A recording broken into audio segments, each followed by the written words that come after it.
So, good evening students. My name is Amit Verma. Today we are going to start with our next video, that is aggregate supply. Okay. So in the earlier video I discussed about the aggregate demand. Today we are going to take up aggregate supply. Okay. What is aggregate supply? Let's try to understand first. Aggregate supply refers to the total amount of planned final goods and services which the producers in an economy are planning to produce in a given accounting year or given accounting period. So basically aggregate supply literally refers to the plan. Basically try to understand the word students. Plan, this word, planned final goods and services. तो aggregate supply basically plan होती है. Plan क्या? जो various entrepreneurs or the producers in an economy are planning to produce in a given accounting year or in a given period of time. So aggregate supply is totally dependent upon producers. And now the topic over here to understand is that first try to understand that just like aggregate demand, it is a plan. ये भी aggregate demand की तरह plan. ठीक? तो ठीक है, plan है which they are planning to produce. So the main thing about the aggregate supply is that aggregate supply, in other words, can be understood as national income. यानी हम aggregate supply को national income भी कहते हैं. अब you must be thinking how can it be national income? Basically, students, what happens? I am trying to explain you through something. Suppose the producers in an economy go for production. They start planning for production. तो वो जब production करते हैं तो various factor payments करते हैं, जैसे land, rent, land, labour, capital and entrepreneur. Okay. So जब वो प्रोडक्शन करते हैं किसी चीज का, तो जो फैक्टर पेमेंट्स जनरेट होती है, जैसे लैंड के लिए रेंट, लेबर के लिए वेजेस, ओके, कैपिटल पे इंटरेस्ट, ठीक, और एंटरप्रेन्योर के लिए प्रॉफिट्स. ठीक. तो जब भी प्रोड्यूसर्स प्लान करेंगे तो वो बेसिकली क्या होता है, वो प्रोडक्शन होता है जब इकोनॉमी में, तो फैक्टर इनकम्स जनरेट होती हैं, और इन फैक्टर इनकम्स का जो सम होता है, द सम ऑफ इट, अगर हम इनका सम करेंगे तो वो क्या होता है, नेशनल इनकम. तो literally when we talk about the aggregate supply, तो एग्रीगेट सप्लाई क्या है, जो वो प्लान करते हैं. ठीक. तो जो वो प्लान करेंगे, प्रोडक्शन करेंगे प्रोड्यूसर्स, तो उससे इकोनॉमी में एम्प्लॉयमेंट क्रिएट होगा. भाई वो इन्वेस्टमेंट कर रहे हैं तो उनको एक एक्सपेक्टेशन है कि भाई इतना बेसिकली सेल्स प्रोसीड्स हमारे पास आए. ठीक. अच्छा, वो प्रोडक्शन करेंगे तो फैक्टर इनकम्स जनरेट होंगी. ठीक. लोगों को लैंड ओनर के पास रेंट जाएगा, लेबर के पास वेजेस जाएंगी. ठीक. कैपिटल पे इंटरेस्ट मिलेगा जो भी कैपिटल इन्वेस्ट करेगा.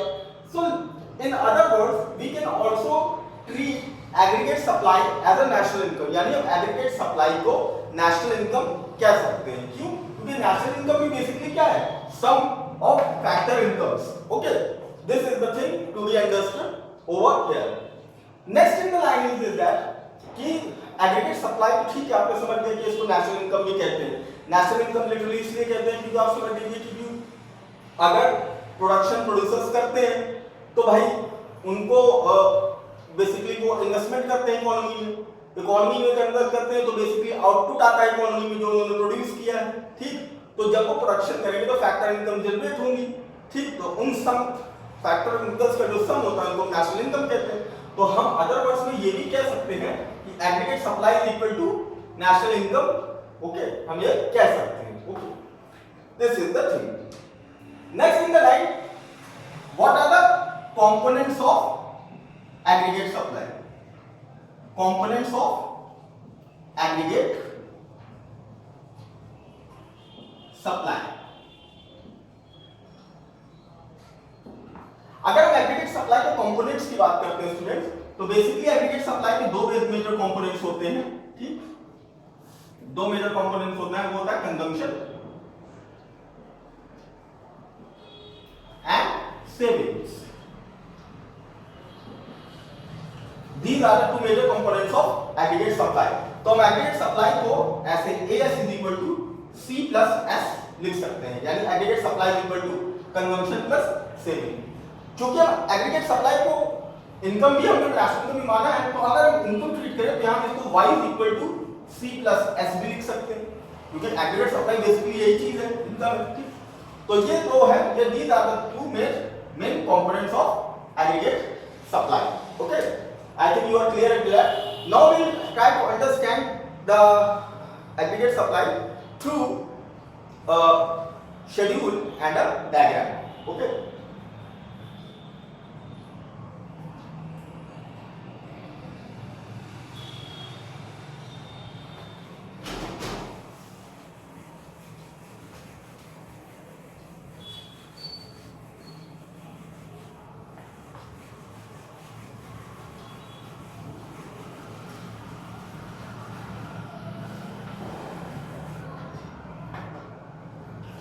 we are making a schedule over here first. हम इसका शेड्यूल बनाएंगे y c s and a s।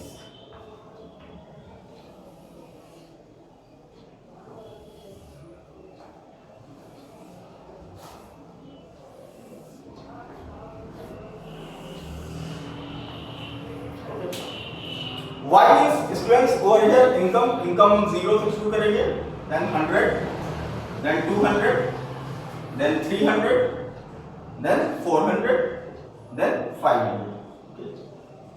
और कंजम्पशन हमने यहाँ पे 40 से लेंगे, 40 से शुरू करेंगे and it will increase by 80। Okay, तो कंजम्पशन पहले 40 है, फिर 80 से इंक्रीज करेंगे तो 120, फिर ये 200, then we will take it as 280 and 280 में एक्टिवेट करेंगे तो 360 and now this will be 440 adding at it। तो ये इनकम हो गया, ये कंजम्पशन हो गया। सेविंग्स क्या है, यहाँ पे सेविंग्स -40 है, यहाँ पे सेविंग्स क्या है -20, यहाँ पे सेविंग्स 0 है, यहाँ पे सेविंग्स 20 पॉजिटिव है, यहाँ पे 40 और यहाँ पे 60। एग्रीगेट सप्लाई क्या होती है? एग्रीगेट सप्लाई स्टूडेंट मैंने आपको फॉर्मूला बताया, aggregate supply is equal to C plus S, यानी हम इन दोनों को जब ऐड करते हैं, इन दोनों आइटम्स को ऐड करेंगे तो हमें क्या मिलेगी? Aggregate supply. तो एग्रीगेट सप्लाई यहाँ क्या है? 0। यहाँ पे एग्रीगेट सप्लाई क्या है? 100। ओके, 120 और ये -100। यहाँ पे एग्रीगेट सप्लाई क्या है? C plus 200। यहाँ पे है 300 एंड यहाँ पे है 360 प्लस 40 दैट इज 400 और यहाँ पे है 500। Okay, try to understand. तो दिस इज द शेड्यूल। अगर हम इस शेड्यूल को स्टूडेंट्स क्लियरली समझने की कोशिश करें तो मैंने आपको अर्लियर भी बताया था कि पिछले क्लास में भी कि जीरो लेवल ऑफ इनकम, यहाँ पे जीरो लेवल ऑफ इनकम के भी जो कंजम्पशन होता है, इस कंजम्पशन को हम क्या कहते हैं? Autonomous consumption. This consumption is known as autonomous consumption. Okay, autonomous consumption ये इसलिए होता है स्टूडेंट्स क्योंकि ये कंजम्पशन जो है, ये मिनिमम लेवल ऑफ कंजम्पशन है। It does not depend upon the income, यानी अगर इनकम 0 भी होती है तो मैंने आपको लास्ट एग्जांपल बताया भी था राशन कि 0 लेवल ऑफ इनकम पे भी आदमी की कुछ मिनिमम कंजम्पशन होते हैं, चाहे वो खाना खाता हो या वो पानी पीता हो, चाहे वो कपड़े पहनता हो। मैंने एग्जांपल आपको स्टूडेंट्स का दिया था कि 0 लेवल ऑफ इनकम पे भी क्या होता है? जो कंजम्पशन होता है उसको हम कहते हैं autonomous consumption. And autonomous consumption does not depend or rely on the level of income. वो ऑटोनोमस होता है, वो होगा ही होगा, ठीक। It does not depend on that. अब जैसे जैसे लेवल ऑफ इनकम बढ़ेगा, कंजम्पशन भी यहाँ पे देखिए कॉन्स्टेंटली 80 से इंक्रीज हम करा रहे हैं। Consumption is increasing by 80. Okay, this okay। तो कंजम्पशन का जैसे जैसे लेवल ऑफ इनकम बढ़ेगा वैसे वैसे आदमी का कंजम्पशन बढ़ता है। जैसे कि भाई अब जैसे कोई स्टूडेंट था, जब वो जॉब पाता है तो वो अपने कंजम्पशन बढ़ाता है, फिर वो पता चला कि और हायर सैलरी पे जॉब करने लग जाएगा, अपने कंजम्पशन कॉन्स्टेंटली बढ़ाता रहता है। तो this is the basic psychological thing which have been seen in the human beings that as the income of the person increases, the consumption also increases. It is the another thing that how in which proportion the consumption will increase that will be studied in the propensity to consume. But the thing is that the consumption will definitely increase with the increase in the level of income for even a person or in an economy. Okay, तो यहाँ पे consumption क्या है, आप देखिए बढ़ता जा रहा है. सेविंग्स, देखिए कि जीरो लेवल ऑफ इनकम पे भी जब आदमी कोई कंजम्पशन करता है स्टूडेंट, ठीक है, अगर इकोनॉमी में समझ लीजिए कि जीरो लेवल ऑफ इनकम है, लेकिन जो मिनिमम सब्सक्रिप्शन जो हो रहा है वो कहाँ से हो रहा है, कहीं ना कहीं से जो हमारी जो हमने जो सेविंग्स की होंगी उसी से हम खर्चा करेंगे. भाई हमको अपने कंजम्पशन मिनिमम कंजम्पशन तो पूरे ही करने हैं, इनकम नहीं भी हो रही है, जीरो भी है, तो भी हम कंजम्पशन तो करेंगे.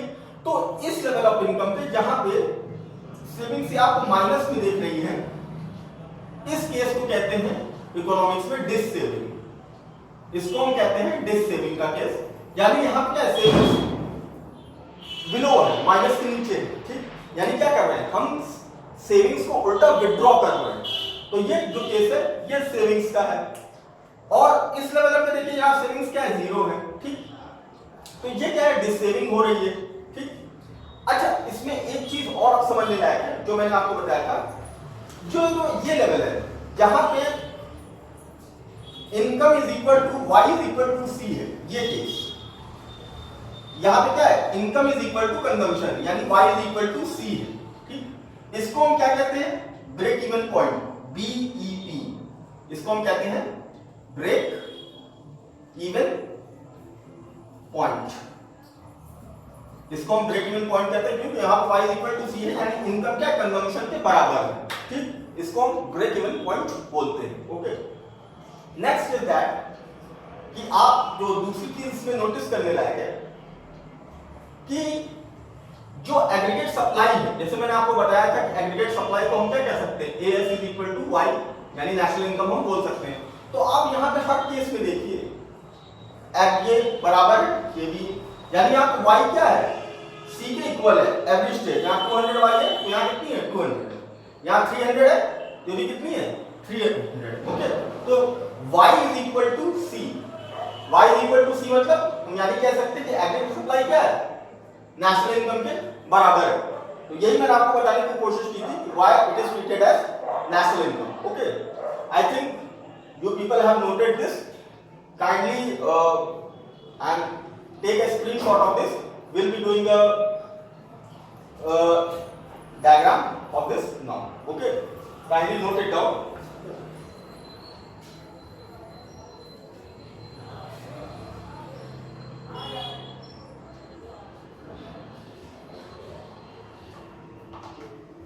Now we'll be doing the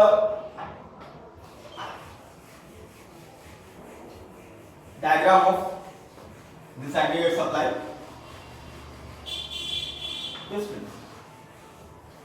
हम इसका डायग्राम करेंगे.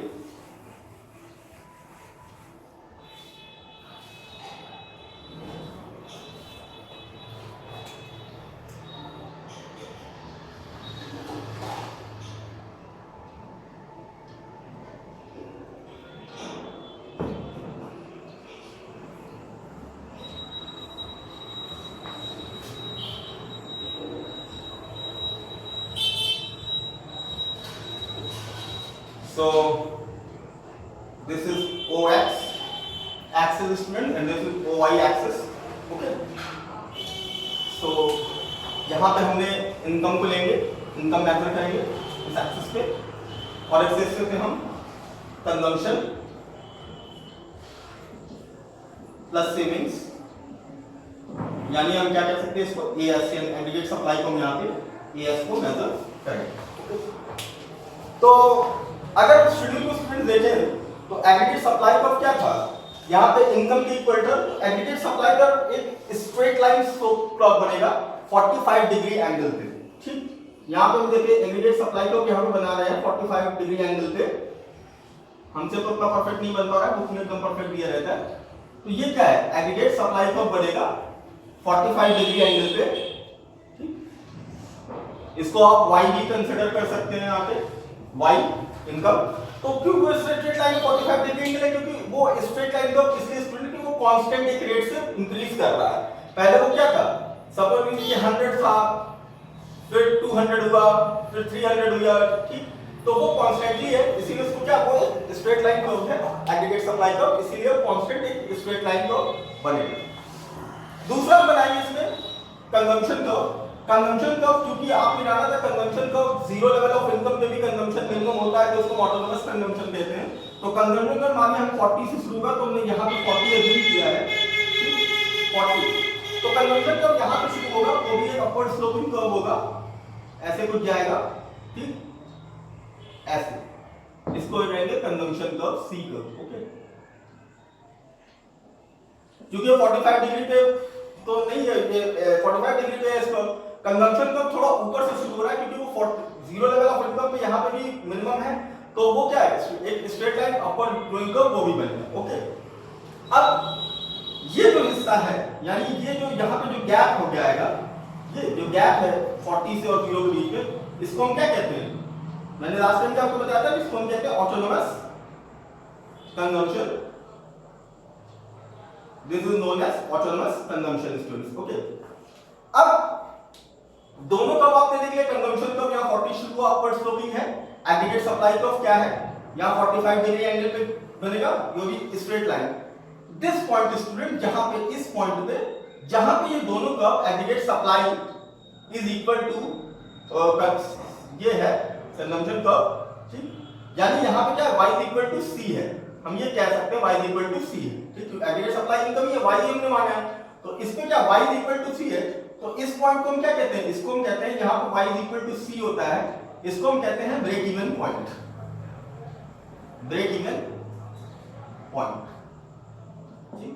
इसको अगर हम नीचे डालेंगे यहां पे ऐसे, इसको यहां पे ड्रॉ कर सकते हैं, यहां पे ऐसे, ठीक, ताकि हम कह सकते हैं यानी इस लेवल ऑफ इनकम पे क्या ब्रेक इवन पॉइंट हमको मिलेगा, यहां पे क्या होगा कंजम्पशन और इनकम इक्वल हो जाएगी, ठीक।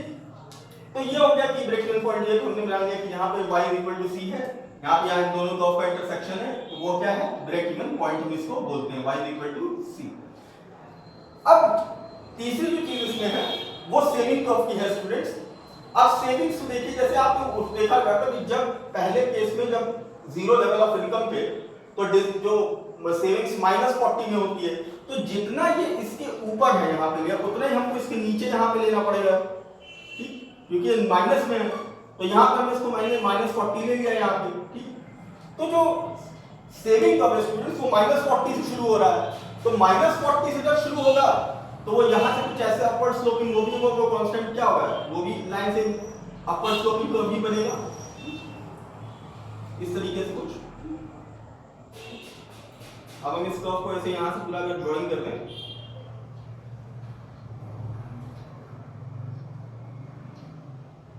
ऐसे, तो ये सेविंग कर्व हमारा बन जाएगा।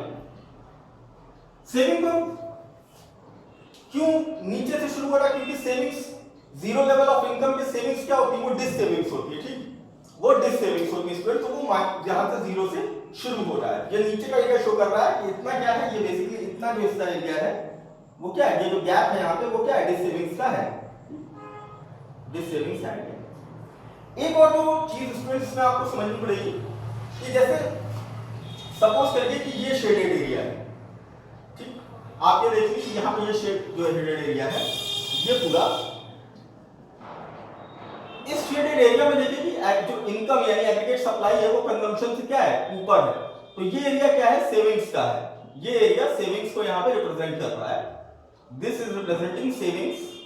और अगर इस कर्व पे यहाँ पे आ पाएंगे तो यहाँ पे देखिए क्या है, जो y कर्व है इनकम कर्व है, तो कंजम्पशन कर्व के नीचे है, कंजम्पशन कर्व कंजम्पशन ज्यादा है, इनकम कम है, तो ये शेडेड एरिया क्या शो कर रहा है, this is showing this savings, यानी ये डिस सेविंग्स को शो कर रहा है, ये डिस सेविंग्स को रिप्रेजेंट कर रहा है। Okay, like this is also this savings, you can see, okay, so this is about the, this is 45 degree line aggregate supply curve or income curve, this is consumption curve, this is saving curve. I hope you understood the concept, so it is very easy to understand.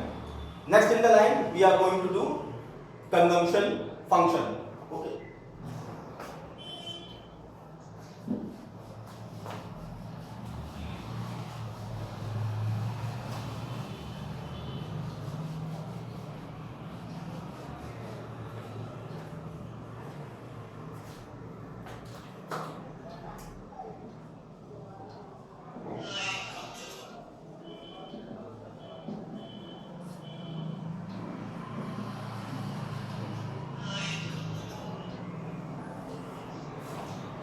Consumption function, what is consumption function students? Consumption function basically depicts the functional relationship between the income and consumption.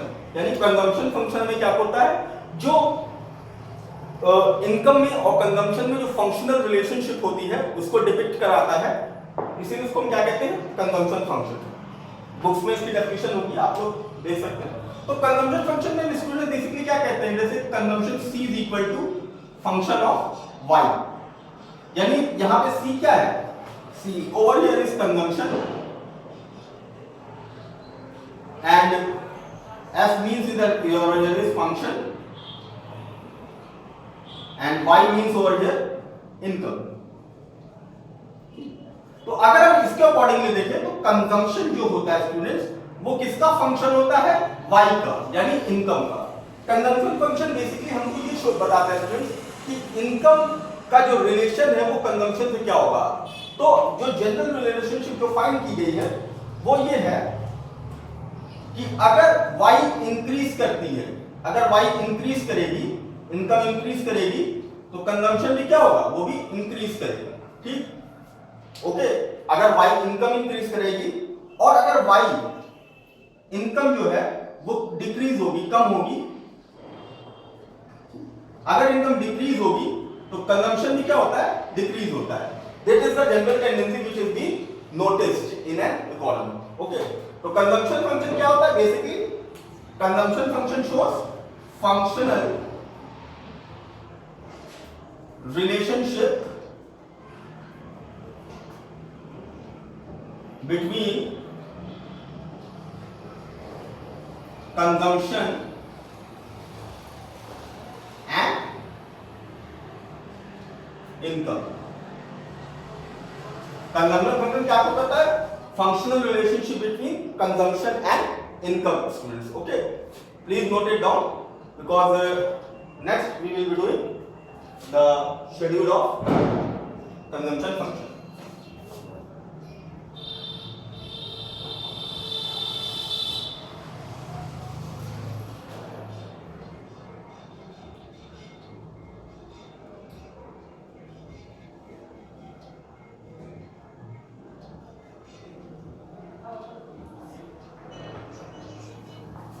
I think you have noted।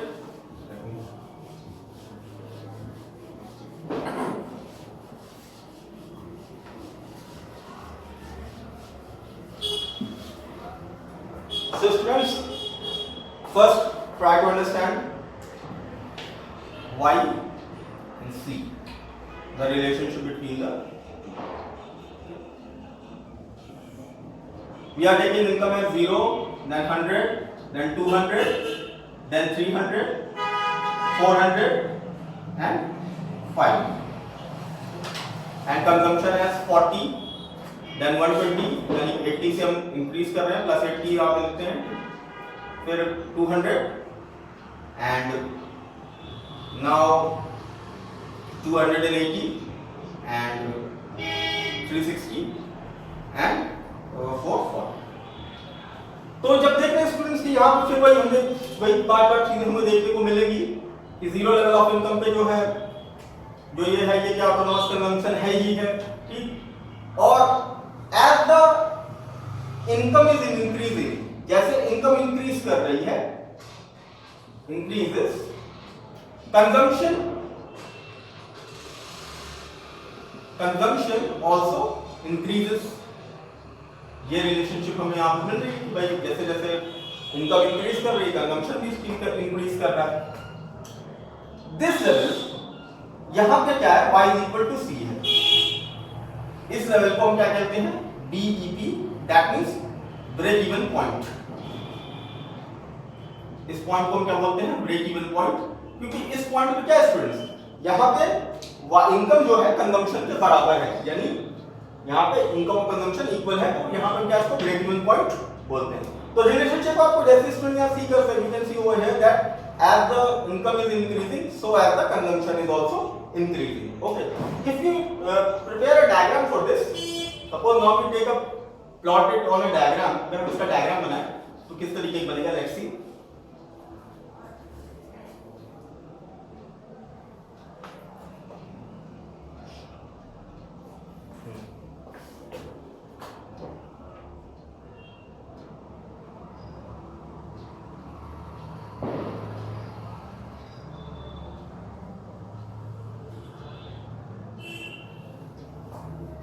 This is oh X axis, this is oh Y. Here we are taking consumption, इस axis पे हमने consumption लिया है और यहाँ पे हमने income लिया है।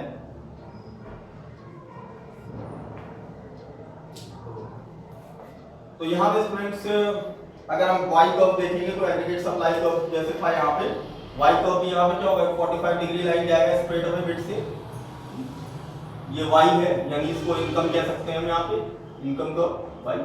तो ये 45 डिग्री स्ट्रेट लाइन 45 डिग्री पे रहेगा, 45 डिग्री स्ट्रेट लाइन कर्व है।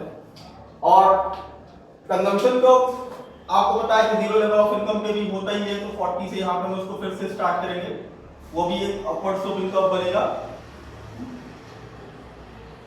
ऐसे कुछ, ठीक। ये कंजम्पशन है, कंजम्पशन कर्व।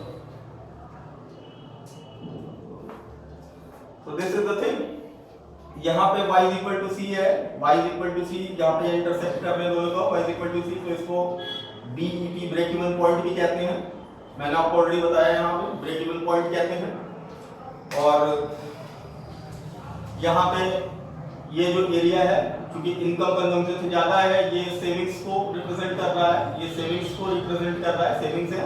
और ये एरिया क्या है स्टूडेंट्स, ये दिस सेविंग्स को शो कर रहा है।